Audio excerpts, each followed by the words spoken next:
Okay, so hello mga master. Kung kayo pa ay bago pa, tuturuan ko kayo paano mag fishing na walang huli. What? Bro, what are you talking about, man?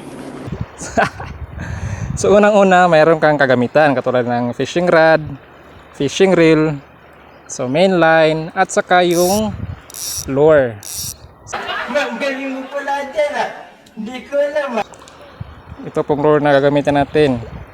So stay tuned sa aking channel kasi tuturuan kita paano mag fishing na walang huli. So, ang gagawin mo pag kumpleto na, itong gawin mo.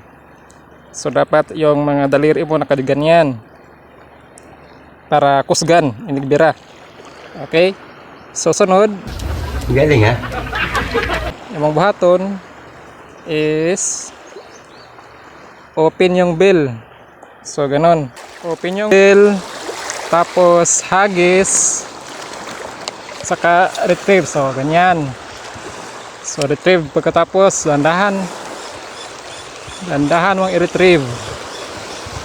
So kapag wala kang huli guys, ganoon pa rin, hagis ulit. Pag walang huli, hagis pa rin ulit. Pag wala ka pa rin huli, hagis na naman hanggang ikaw ay makauwi. So ganyan guys ang mag-fishing. So hagis lang ng hagis hanggang sa ikaw ay makauwi.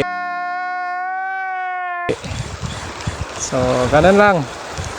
So kung ikaw ay may plano na mag-fishing, di ano pa hinihintay mo? Mag-fishing ka na para marami na tayong ma-zero.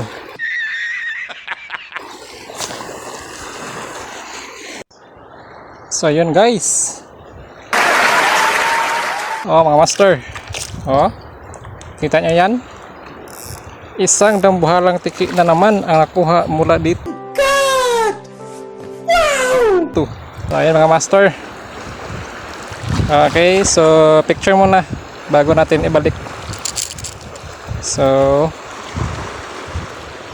unang huli natin ngayon mga master, walang iba kundi si Mr. Tix.